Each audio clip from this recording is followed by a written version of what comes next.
네, 반갑습니다. 주말 특집으로 영상을 만들어 봤는데요. 이 CPU 산업의 역사는 곧 기술의 진화이자 그리고 생존 기록의 결과물이라 생각이 드는데요. 제가 이 말씀부터 드리는 이유, 보시는 것처럼 인텔, AMD, 엔비디아는 정교하게 30년의 역사를 얽히고 설키면서 지금의 결과물을 나타내고 있는데, 오늘 영상에서 얘네들의 움직임을 조금 더 상세히 살펴보고 지난 시간에 이어서 정교하게 어떤 과정을 거치면서 성장을 해왔고 과거와 지금을 바라보면서 이 기업이 가지고 있는 장점들, 그리고 앞으로 진화할 수 있는 과정들을 좀 미리 예측을 해보고 차트를 보면서 어느 정도 와 있는지 지난 시간의 심화 버전이라고 생각을 하시면 됩니다. 따라서 인텔, AMD, 엔비디아를 좀 눈여겨보시는 구독자 여러분들, 투자자 여러분들이라면 오늘 영상 좀 정확하게 정리하면서 장기 전망까지 제대로 이 경쟁력이 뭔지 살펴보자, 이런 마음가짐으로 살펴보시면 아마 도움되는 영상이 되지 않을까라고 생각을 해봅니다. 자, 오늘 영상은요, 1940년대 진공관 시대부터 트랜지스터, 마이크로소프트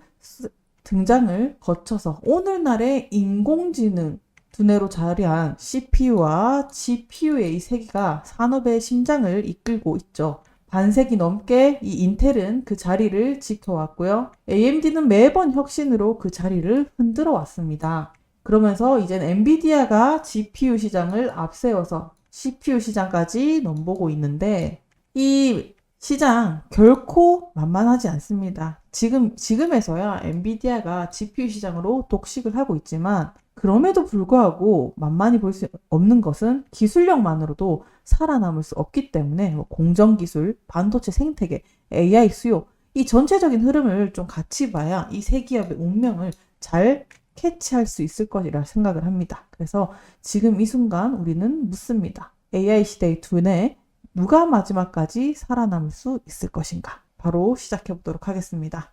자, 최근에 이 세 기업의 최근 동향을 살펴보도록 하겠습니다. 12개월 동안의 움직임은 엔비디아 같은 경우는 36%의 상승률을 보여줬다가 지금 27%로 약간 조정주고 있는 상태인데요. 어쨌든 중요한 거는 이 세 기업의 흐름은 바닥을 찍고 상승 곡선이 비슷하게 그리고 있습니다. 엔비디아 같은 경우는 지금 주가가 많이 눌려 있죠. 그 견제에 대응하면서 인텔과 AMD가 빠르게 치고 올라오는 이런 그림들을 그리고 있습니다. 그래서 엔비디아 같은 경우는 연초 대비 워낙 또 강한 상승을 또 보여주면서 올라왔고, 지금 보시면 가장 강력한 지지 라인이 형성이 되고 있죠. 이 구간에서 계속해서 매수세가 들어오고 있고, 방향이 결정이 곧 결정이 될 것으로 보입니다. 어쨌든 이 세 그룹 다 상승 추세다라고 정리를 할 수 있겠고, AMD 또한 어떻습니까? 최근에 강한 장대 항봉으로 시세를 뽑아 올리면서 최근에 약간 흔들기 구간에 접어들어 있습니다. 다소 변동성은 높지만 강력한 상승 추세 이어가고 있고요. 거기에서 이어서 인텔은 또 어떻습니까? 인텔 또한 원래 실적 기대치가 상회하게 되면서 AMD와 비슷한 흐름을 보여주고 있죠. 중요한 것은 이 세 그룹 다 AI 모멘텀에 힘입어서 숨고르기를 이어가고 있는 이런 그림입니다. 가장 그 횡보기간이 길었던 거는 엔비디아고, 그 사이를 이 수급들이 인텔과 AMD로 쏠리고 있는 모습을 보여주고 있다. 하지만 이 세 개를 묶어서 봤을 때 AI 모멘텀은 여전히 유효하다, 이렇게 판단이 될 수 있는 상황입니다. 자, 그러면 과거부터 이제 하나씩 살펴보도록 하겠습니다. 여러분들이 이 기업들, 과거를 알면 미래가 보이고, 그것을 통해 앞으로의 투자 방향을 잡기 위해서는 역사를 정확하게 아셔야 하는데요. 자, 초기 컴퓨터 1940년대, 50년대부터 살펴보도록 하겠습니다. 이때 당시에는 진공관과 트랜지스터, IC, 직접 회로로 발전을 했습니다. 핵심만 말씀드리면은 직접 회로의 발전으로 컴퓨터의 성능과 크기가 획기적으로 바뀌기 시작했던 때가 1940년대.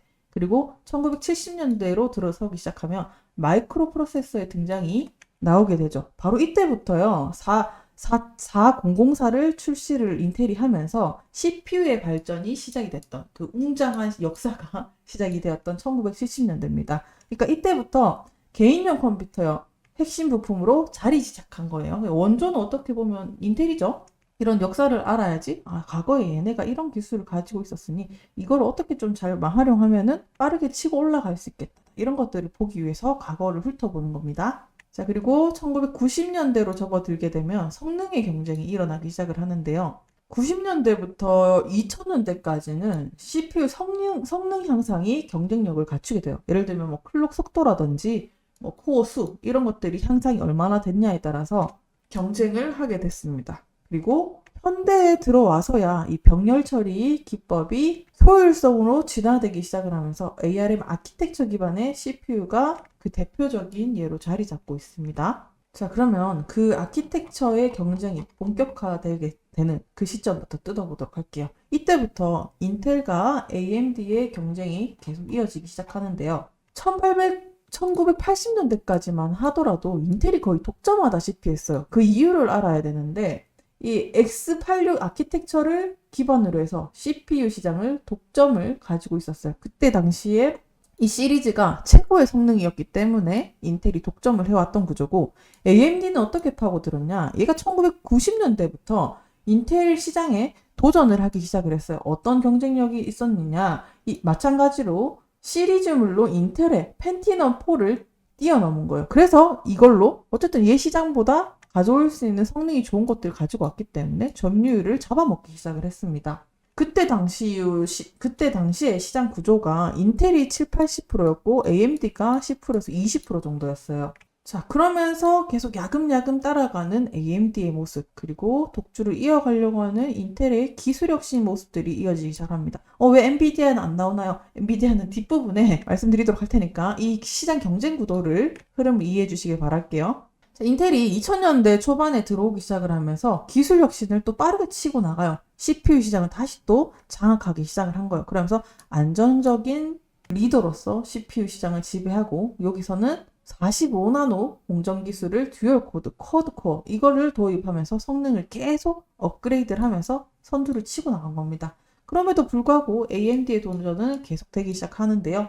2006년에 출시했던 어털론 64가 듀얼 코어 시대를 열게 되면서 2017년에 라이즌 시리즈로 다시 한 번 더 계속 문을 두드리기 시작을 합니다. 결과적으로 AMD는 아키텍처 기반으로 멀티코어 성능을 가지고 시장 점유율을 계속 확장을 하기 시작을 합니다.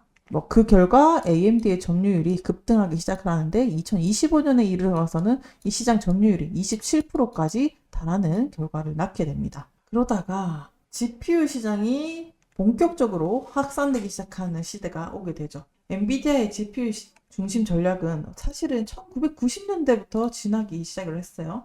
엔비디아는 1999년에 지포스를 출시를 합니다. GPU 시장에 진입을 한 건데, 이때 후다 아키텍처로 병렬 연산을 혁신을 시켰죠. 그게 이제 나중에 AI와 데이터 센터 핵심 기술로 발전하게 된 겁니다. 그래서 GPU 측면에서는 엔비디아의 AI 트레이닝 시장 점유율이 90%까지 갖고 있고요. 이제 그 엔비디아가 CPU 시장까지 진입을 시도를 하고 있죠.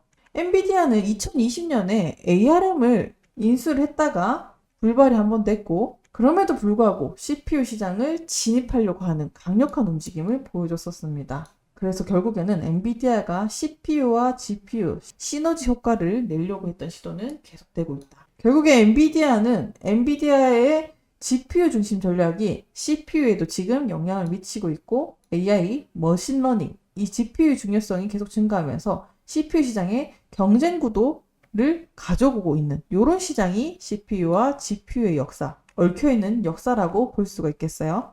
자, 그 결과 지금 시점에서 이 경쟁 구도는 어떻게 되느냐. 일단 인텔 같은 경우는 2025년에 10나노 공정 시리즈로 전력 효율을 계속 개선해 있고요. 멀티코어 성능과 전력 효율성을 개선을 했지만 일단 7나노 공정은 지금 지연되고 있는 상태입니다. 서버 시장에서 이 부분은 조금 AMD에 밀리고 있다라고 볼 수가 있어요. 자, 그러면 AMD는 어떤가? AMD는 젠4 아키텍처를 기반으로 라이즌 7000을 출시를 했습니다. 여기에는 성능과 전력 효율성에서 개선이 확 이루어졌고, 그리고 5나노 기술을 도작해서 인텔과의 격차를 줄였다라고 볼 수 있어요. 자, 그러면 엔비디아는 어떤가? 엔비디아는 GPU 중심으로 계속 치고 나가고 있죠. AI와 머신러닝에서 성장률을 보여주고 있는데 CPU 쪽에서는 아직까지는 불확실성이 있다. 그래서 종합적으로 봤을 때는 엔비디아 같은 경우는 GPU랑 AI 데이터 센터 독점으로 매출을 이끌고 있어요. 그래서 CPU까지는 불확실성이 반드시 있다. 하지만 생존 가능성은 이게 워낙 크기 때문에 CPU로 조금 못한 부분이라도 하더라도 GPU 기술력이 또 워낙 강하기 때문에 거기에 대한 총량으로 봤을 때는 생존 가능성 단기적으로도 매우 높은 기업이다라고 했죠. 제 아무리 또 다른 기업들이 치고 올라간다 하더라도 명실상부하다라고 정리를 할 수가 있겠고요. AMD, CPU와 GPU 동시 성장이 만들어지고 있는데 고효율 아키텍처, 서버 변동성이 있지만 아직까지 GPU 시장에서는 격차를 좁힐 수 없고 그래도 CPU 시장에서만큼은 인텔을 바짝 추격하고 있는 AMD다. 그리고 인텔은 전통적인 강자입니다. 그 시장 점유율이 CPU 시장에서는 워낙 강력하기 때문에 다소 아쉬운 거는 기술 개발이 지연이 되고 있지만 그래도 강력한 모멘텀으로 시장을 이끌고 있기 때문에 이와 같은 모습을 보여주고 있지 않나라고 생각을 합니다. 자, 그러면 전체적으로 같은 방향을 그려가고 있는 기업인 줄을 알겠고요. 앞으로는 어떤 움직임을 가져갈까? 수급과 변동성 그리고 차트적인 흐름을 봤을 때는 자, 다시 이제는 엔비디아가 지지 구간을 밟고 움직일 때가 되지 않았나. 보통 이런 구도를 그렸을 때 인텔이 AMD랑 같이 먼저 치고 올라갔죠. 그러면서 결국에 얘네들은 수렴을 하면서 같이 곡선을 그리면서 움직일 가능성이 있다라고 보여지고요. 그리고 엔비디아는 최근에 계속해서 지지와 저항이 명확하게 만들어집니다. 그러니까 주요 저항선으로 치면은 190달러 선이 자주 언급되고 있는데요.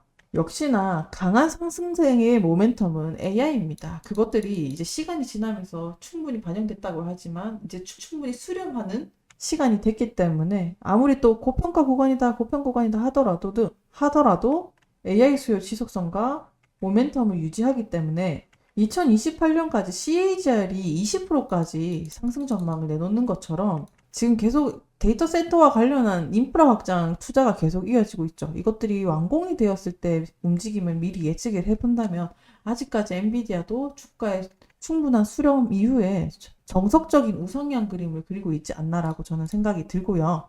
자, 그러면 AMD는 어떻게 해석을 할 수 있을까? AMD도 최근에 눌렸던 것들이 강한 상승세들을 보여줬어요. 근데 또 너무 단기간에 가파른 상승세를 보여줬기 때문에 변동성이 지금 상당히 크다라는 걸 볼 수 있어요. 단기적으로는 지지 구간이 만들어져야 된다라고 생각을 하고 최근 들어서 워낙 그 MACD 또한 강세 분위기가 강하게 형성이 되고 있기 때문에 다시 지지 구간을 잘 형성을 해준다면 또 다른 반등을 준비해 줄 수 있다. 다만 AMD 같은 경우는 인텔에 비해서 조금 더 과대평가되지 않았나라는 의견들이 있는데 얘 같은 경우는 PER이 17배예요. 그럼에도 불구하고 지금 위치를 보면 인텔과 AMD는 큰 변동폭 없이 그냥 서로 수렴하면서 키 맞추기를 하고 있는 과정이라 생각하기 때문에 여기에서 차이가 나도 크게 차이가 안 날 것이다. 그래서 지지만 잘 해주면 움직임의 방향성도 명확하게 정해지지 않을까 생각을 하고요. 자, 마지막으로 인텔을 살펴보도록 하겠습니다. 인텔 같은 경우는 지금 계속 수렴하면서 지지 만들고 있습니다. AMD랑 비교했을 때 단기간의 변동폭이 인텔이 훨씬 더 작게 수렴해주는 모습을 보고 있어요. 얘는 이런 모습을 그리고 있고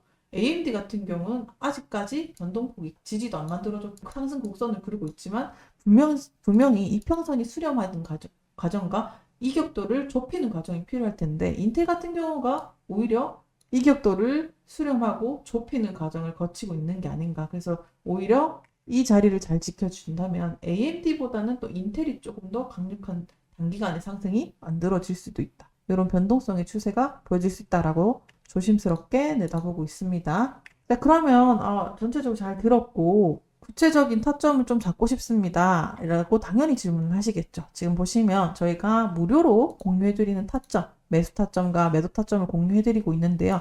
자, 지금 하단에 링크가 보이실 거예요. 그거 보시면은 저희가 무료로 공개하고 있는 리포트, 그리고 차트까지 매일매일 좋은 자리가 오면 분석을 이렇게 해드립니다.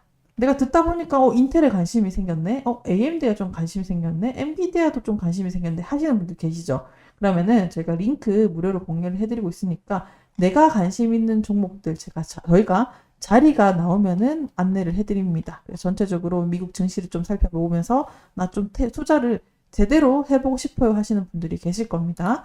그러면 저희가 해당 종목들, 지지 구간과 박스 구간, 어느 구간에서 사고 어느 구간에서 팔아야 되는지를 관점을 정리를 해드립니다. 지금 보시면 여기 하단 박스권 딱 잡아드리죠. 아까 제가 말씀드렸던 건데, 자, 요 구간에서 매집을 해야 됩니다. 170달러 선. 그리고 어느 구간을 돌파를 했을 때 추가 상승이 이어질 수 있으니 눈여겨보세요. 미리 얘기를 해드립니다. 가장 빠른 소식이 텔레그램에서 전해지기 때문에 그 부분을 놓치지 마시고, 영상을 보시고, 아니, 너 말 들으니까 반대로 듣다. 이런 분들도 계신데요. 이거는 선행돼서 텔레그램 방에서 제일 먼저 움직이는 거니까 이거를 꼭 주의하시면서 움직여 주셨으면 좋겠습니다. 잘 보시고요. 잘 따라오시면 가장 빠른 소식을 대응할 수 있게끔 만들어놨으니까 요것만 잘 따라오면은 여러분들이 그래도 부분 없지 않을까 생각을 하고 요거 보시면서 저희와 함께 하시면서 대응을 하셨으면 좋겠습니다.